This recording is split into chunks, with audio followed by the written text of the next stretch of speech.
What up, everybody? Blade Scholar Magic, and we just got a quick video today. I know the Fire Lord Azula came out, so we're just kind of doing a little kind of hype train for it, I guess, and just kind of taking a look at a couple cards. I think I'm going to interchange it for Marchesa, Dealer of Death, and just go from it from there. But you got a Grixis Commander here, 4/4 stats for 4 mana, and has the Firebending too. So it definitely rewards you for playing instant speed spells because you're going to have that window when it attacks during your combat to, get that 2 extra mana. And then what's really crazy about this card is it will start copying the instants that you cast while it is in combat. So obviously that is an extreme amount of value. I did see just like Ben Bateman's kind of take with the Narset's reversal. Seems really good. It's just like a nice kind of doubling up onto your double up, and you can kind of kind of cycle out spells.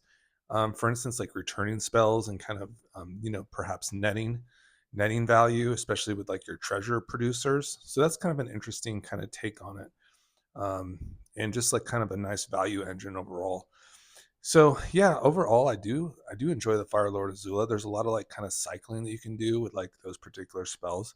I just enjoyed kind of just going with some 2 mana plays like Demand Answers was really cool so far on Arena. Just kind of doing some instant speed, like maybe sacrifice a treasure, draw 2 cards type of stuff.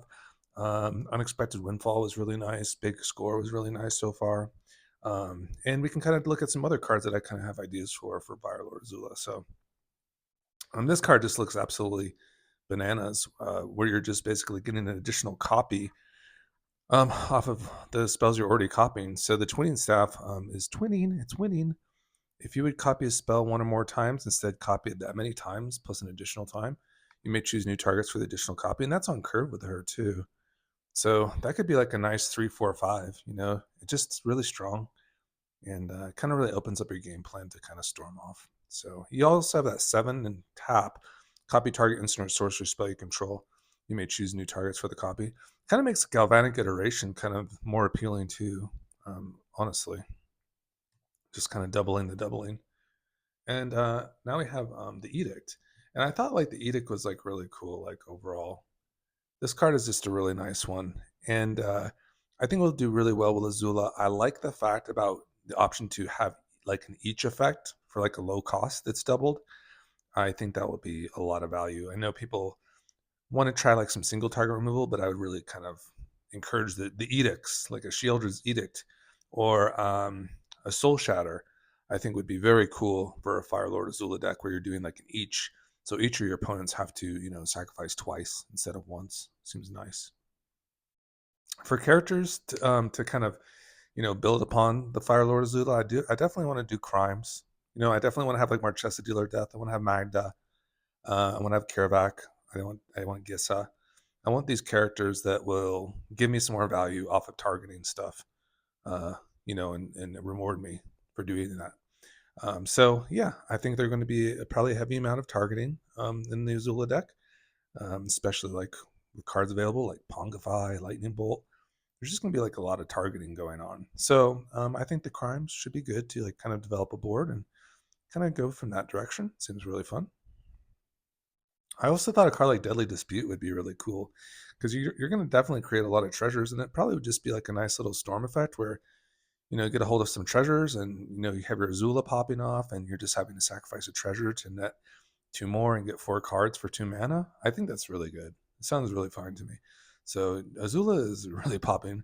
One of the cards that we've kind of like been looking at in general, Vaughn has been kind of hyping it up, and I think he's like totally on the right track. Is the Great Train Heist. I play tested this in Maria, and it was fantastic with just an additional combat, kind of a nice mana sink. I can imagine with Fire Lord Azula at instant speed, this would be really cool too, because you're gonna get like additional combat steps. It's so good. Oh, you're gonna get more treasures, more tap treasures. You're gonna have like an abundance of treasures. Maybe get into your Hullbreaker horrors and stuff and have a ball with Crixus. Seems kind of fun, kind of strong. And now here's Invert Polarity. Just kind of rounds out the counter spells. I just like want to hype up this spell. It's not like, going to like do anything during her attack phase. It's just a solid spell to have in your counter magic suite. So I just wanted to feature Invoke Polarity, the chance to, flip a coin to gain control of a spell that you could just counter otherwise, is really cool. And then Pongify, I thought would be like another just really nice one. I picked that up too. It'd be really cool to like double up on like a Pongify effect for low mana, just kind of destroy a creature. Seems nice. And then I picked up a Triome land not too long ago, so that will kind of round out my building of Azula, and we'll kind of get that one rolling. Now I'm also going to do a tier list for monocolored removal. So I wanted to, kind of do a really kind of nice tier list from my experience so far. So I compiled all the colors, and we're starting off with the S tier, which is mono black. So I'm going through a monocolored removal tiered list. And we're just going to be going over some of the different kind of cards that will grant you types of removal options for the colors, and kind of just talk about how effective they are. So Toxic Deluge is that really beautiful card. It's just a card that kind of is a kind of like, well, that's a magical card. I know the nitpicking nerds had hyped this up a long time ago when I started watching like Magic the Gathering like 2 years ago. And I wasn't too into EDH yet. I mean, Brawl did not have these cards yet. I remember the first time I did see this on Brawl and I had used it, I was like, whoa, that card is dirt nasty. Just to be able to basically freely remove and dictate how much power and toughness you want each creature to be losing based on life. So a very cheap cost, you can do this. You can really devastate aggro decks quite easily. And if you have good toughness creatures yourself, it could be like one-sided in that manner where you get to keep your stuff, but your opponents don't. So, and at the very worst, you're just removing the board and kind of resetting it. And just remember the cost, 7 life. Maybe if you're against mono green, you just need a Toxic Deluge, a Kogla, or something else that's nasty with seven toughness or something. A Toxic Deluge could do that for you. And you just have to pay some life. So Magic is flavorful in this way, where basically there's different kind of characteristics of the colors, like where black is very like ambitious, where you are sacrificing like potential life to be more efficient. It's kind of like this risk reward with your life. So you'll definitely notice a pattern with that. That there's definitely like sometimes like a loss of life associated with casting the cost of the spell. Massacre Worm is kind of similar to the Toxic D, and it's really just a nice one as well. It's going to give -2/-2, so it can get through like indestructible effects, and just really nice feature of a card to, as creature dies, the opponent loses life as well. And once again, it just hits all your opponent's things. It doesn't hit yours, just your opponent's stuff on a creature body. We know this card is just amazing. And then there's Grave Pact as well. Grave Pact is cool. So it's also just devastating. It's one of those cards where it's like you could probably just like beseech the mirror for a Grave Pact and just have it be like your only removal spell in your deck, because it simply just will kill everything. As long as your stuff is dying, like in a Yawgmoth deck, when you're just sacrificing your creatures and they just simply die, it doesn't even have to be a token or a non-token. Just any of your whenever a creature you control dies, each other player sacrifices a creature. That stacks up really fast, and then things are just not on the board anymore. So that are your opponents. So Grave Pact for 4 mana is really busted. Really cool sacrifice where once again it gets through indestructibility. It's like, who cares? Like, we're going to destroy your stuff, or it's just going to be like not existent anymore. And we're going to get through like any type of protection. Simply they will just have to sacrifice. So really interesting overall. Blasphemous Edict is also a really cool spell in EDH, where you just simply will have the opponent sacrifice creatures. And Gix's Command is also pretty cool, where your opponents will sacrifice the highest power among creatures they control, and also you'll just destroy each creature with power 2 or less. Really interesting how they kind of mix, like in mono black, you see they have like destroy effects and sacrifice effects. This card has a potential for both, which is really interesting. Felda Profane is really a nice addition from Modern Horizons 3. It could also act as a land as well. by paying 3 life. It can be untapped, so this is a very, really valuable card in general. In terms of monetary wise for an uncommon, it's like a $5 uncommon too. So just a really cool, strong card. Can hit planeswalkers too, and that would just simply destroy for 4 mana. So you get to, the payoff for the high cost is it could be a land, which is really nice. Your baseline is the Infernal Grasp. And once again, like the pain of life is kind of flavorful here, where you're like paying life for it to become untapped. All the lands kind of do that are multi-faced nowadays from the higher power levels, but it's cool flavor. This is kind of that, OG one. Infernal Grasp, destroy a target creature, you lose 2 life. So there you go. Like you get to destroy a creature, but at the cost of paying 2 life. And sometimes in constructed, this can add up, especially against like your aggro deck. So it is kind of a trade off. It's like, yeah, you might want to be playing like Go for the Throat, which just like has a drawback of only removing all creatures except artifact creatures. So really interesting kind of removal, and kind of not every color is perfect, right? There's always some sort of like weakness in some sense, but mono black is definitely the most efficient, it would say, in the manner that it could either, you can have the creatures lose an amount of toughness, or be sacrificed, or simply be destroyed. And Blood on the Stone is like that kind of wrath effect that will hit all creatures or planeswalkers. Has that really nice effect where you can actually return a creature back based on the amount of snowlands you have. Very good for your mono black decks. Extinction Event is also so weird. Like, what is it doing? Like, what is it doing here? It exiles. What is that something mono black should be doing? I don't know. But it does, and you get to choose. Like, Extinction Event is one of those cards where I would like love to actually like, maybe with the Fire Lord Azula, we'll just like, even though she loves like instant speed stuff, maybe build the deck to kind of like resemble like an odd or even, maybe get like Obosh in there, maybe like, settle on some sort of deck that like emphasizes either an odd or even, mana cost, and for the creatures, and then just kind of like build around Extinction Event. Because it is interesting, and you kind of just kind of jam this in and just see what happens, right? You're just holding it in your hand and you're like, well, odd looks pretty good, so we'll pick odd, and we'll get rid of the 1 mana, the 3 mana, the 5 mana cards, and so forth and so forth, and they're exiled. How interesting! Extinction Event, so cool. We've come to mono white. Mono white, I'd say, is like your, if mono black is S, then your mono white is like your A tier removal. And of course, to start off, you have the swords, just so efficient at that 1 mana spot. Who cares? Like, you'll never care about the life. Just remove the creature.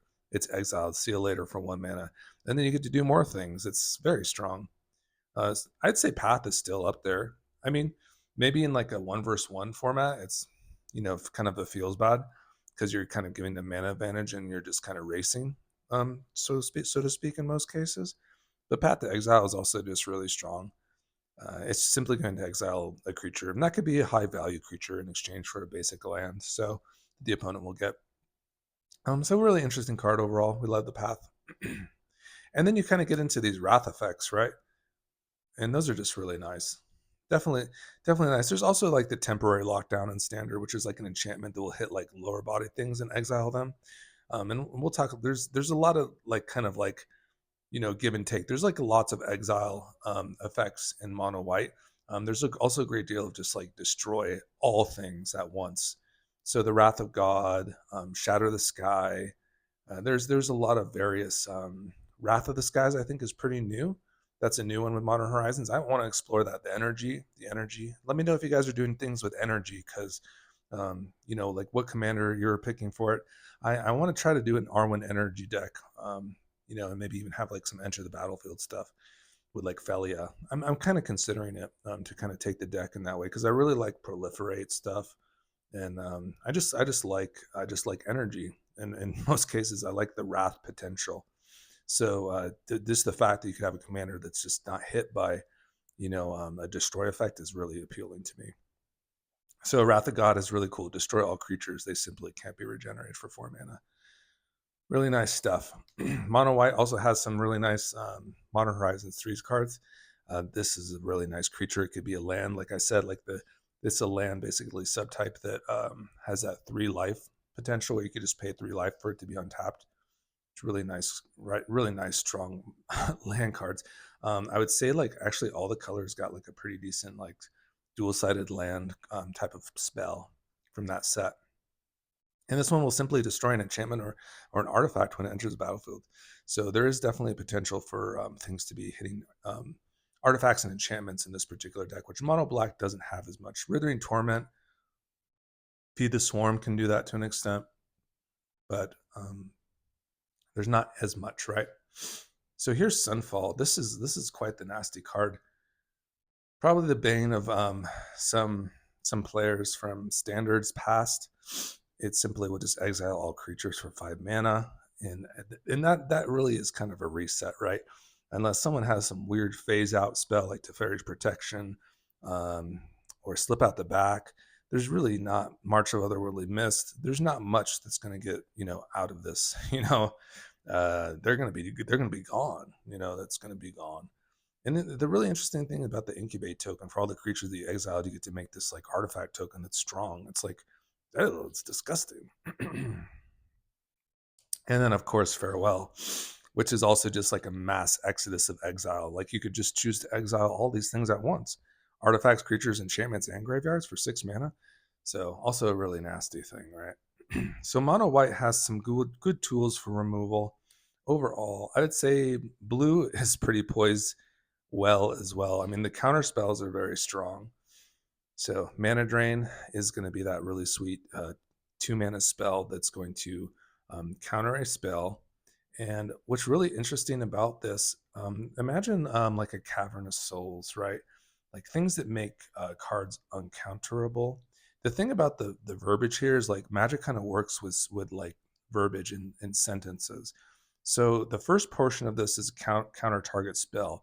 The next portion is at the beginning of your next main phase, add an amount of colorless equal to that spell's converted mana cost. So if someone spends like 7 mana playing an Etali with a Cavern of Souls, you mana drain it, the Etali will resolve, but when it comes back to your next turn, you're going to have 7 colorless mana in your mana pool because you cannot counter the Etali, right? But the other portion of the spell does resolve. So a really interesting card, and just kind of a nice little magic lesson about like how things work and dictate some of the finer points that I've experienced. Really interesting stuff overall. So there's a mana drain. Here's just counter spell. Gonna love the counter spell. Just once again another 2 blue spell that will just counter a target spell. Someone goes to cast a spell. You have 2 blue available. You just simply counter it. It goes to the graveyard. Beautiful. And then Wash Away is like these really nice 1 mana options that are really great against your commanders.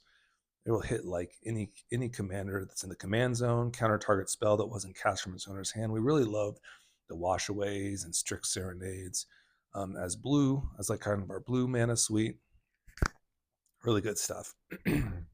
Blue has also added some really interesting kind of prison effects recently.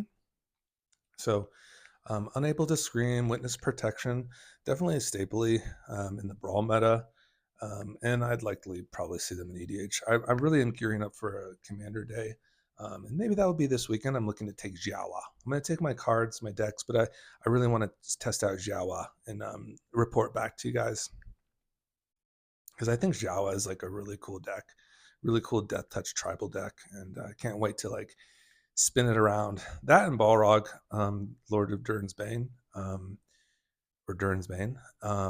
Those Rakdos decks are like my favorite. Like, I think that's like my personality is very Rakdos. But yeah, I just like just the overall power level, I guess.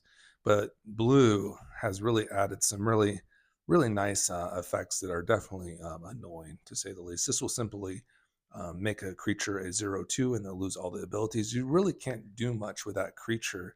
Like you can't really like affect it any longer. Losing its abilities is really hard. Like if you want to mutate onto it, they say that mutate will just stay as a 0/2. It doesn't like getting into the battlefield triggers or mutate triggers. It'll just basically turn a card off until it dies, and maybe hopefully you can return your commander to the command zone. Brazen Borrower, really cool OG card there, right, guys, from Eldraine. I really love the fact that it can, just bounce something like just any non-land permanent, and then you can have like a flyer on the back end. Just a really nice option. Just a lot of value right there. All right, here's Sink into Stupor, and it's Flash, guys. It's Flash. Probably do really well in Fire Lord Azula. That'd be like a really nice flashy option, right? Kind of do the petty theft, and then on the back end, just like bust out like 2/3 because the Fire Lord would copy that flash spell. Interesting, huh? Sink into the Stupor. Once again, this is like the Modern Horizons, just crushing it with the, 3 life lands. This is the same kind of, what would you say, like block print of these type of lands from Modern Horizons 3 that will simply be high valued. They just can return things. This is what blue does. It kind of delays, or counters. It doesn't have much like destroy effects. It kind of like says, we'll phase out things, we'll bounce it back. It's kind of just like delaying and just outvaluing, to basically stay afloat. And I don't mind people playing like the time warps and stuff. These kind of decks kind of need to dirtle, kind of they need like to like they need to accrue lots of value to kind of keep up, and because they don't really have ways to permanently deal with things. For higher mana options, you can kind of start to deal with things. Cure Best to See God. Ooh, nasty. I love the chapter 3 portion of this. I love the chapter 2 as well. They kind of, do the tap all non-land permanents target player opponent controls. They don't untap during their controller's next untap step. Gain control of target permanent opponent controls and tap it. So blue can do that. They can like permanently take control. Mind Flare does that too. You can look into that, but they're just a little bit like higher costed. They copy lots of creatures like your Phyrexian Metamorph. They can possess them as well. Mockingbird is probably the best little copy spell so far.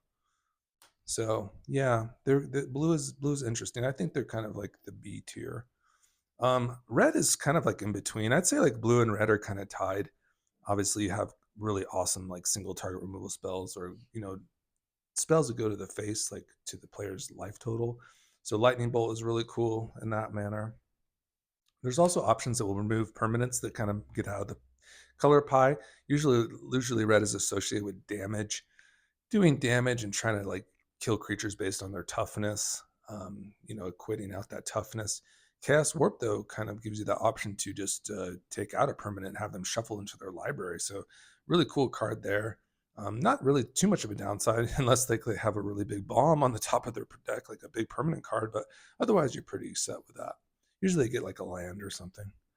Here's a Crowan War, and what's really cool about red is they'll possess creatures for a certain amount of time. Like they'll gain control, for maybe a turn, maybe till the end of turn, or for instance in the Crowan War, like for as long as this remains on the battlefield, the saga will it will take control or yoink a creature for a certain amount of time. So that's a really cool option too, when you're dealing with red.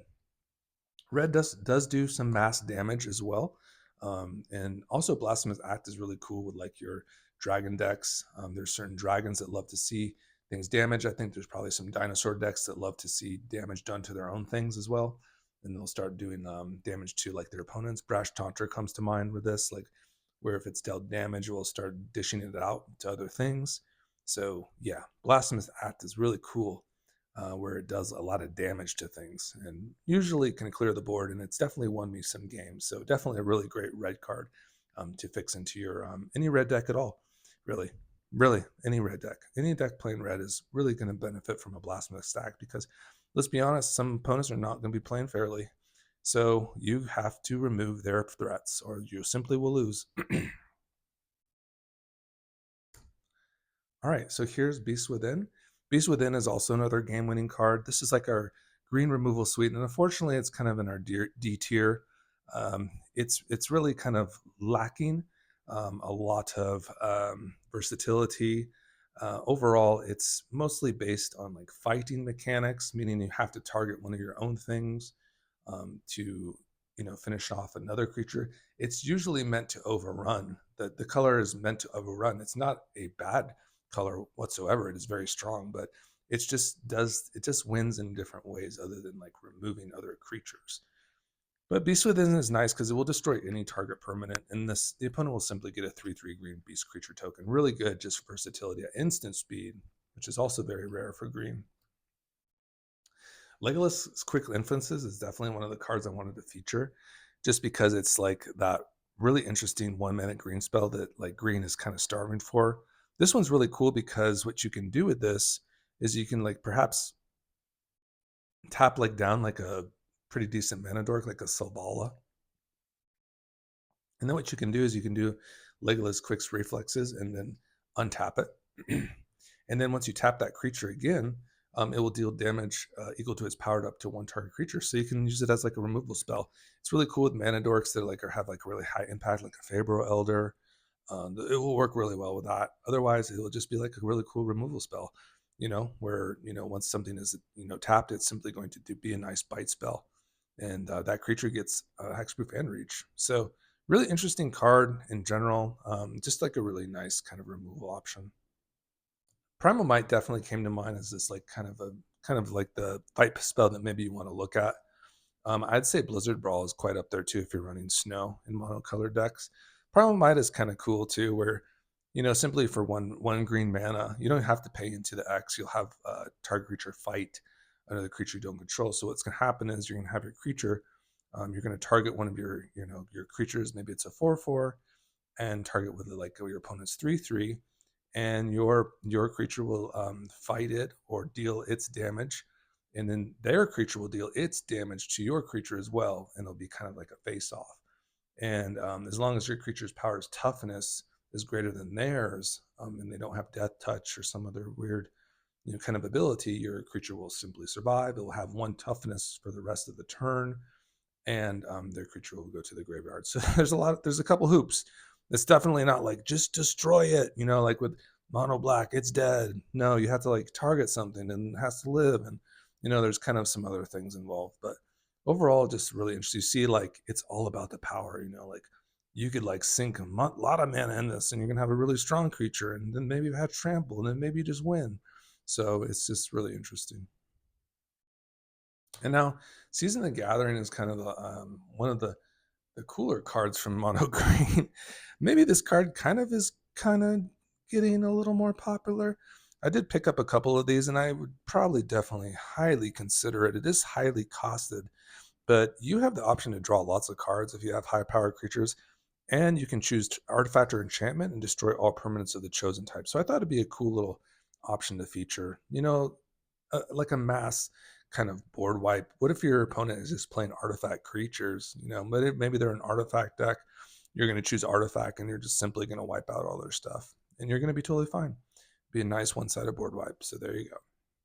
And now we're finally to colorless, and I guess this is kind of like the last of it. So I think we got to like our F tier. But honestly, look, guys, this stuff isn't too bad. I mean, it's great actually. You don't have like a lot of these type of cards, but Modern Horizons did print out these really stupid strong, spells that are just 1 colorless mana. That's the drawback, is you have to be able to produce colorless mana with like, your wastes or whatever else is going to lands, produce colorless mana. Cavern of Souls does it. Your Urza Saga, I think, produces colorless mana to you. So there's a couple like ways to produce it, but not really when you're playing other colored decks. I mean, other than your pain lands like Karplusan Forest, the lands are going to do 1 damage to you. Oddly enough, produce colorless. Some other lands do as well, like some of I think the hybrid lands, maybe Firelit Thicket or Grove of the Burn Willows. I think they might produce this type of mana as well, but it's just kind of more rare, harder to pull off. Better for the colorless decks to have a really interesting card niche to them, which is choose 1 counter target multicolored spell or destroy target multicolored spell. Oof, really nasty for 1 mana.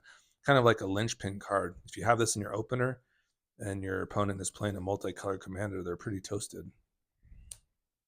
Here's Kozilek's Command, just another interesting colorless spell.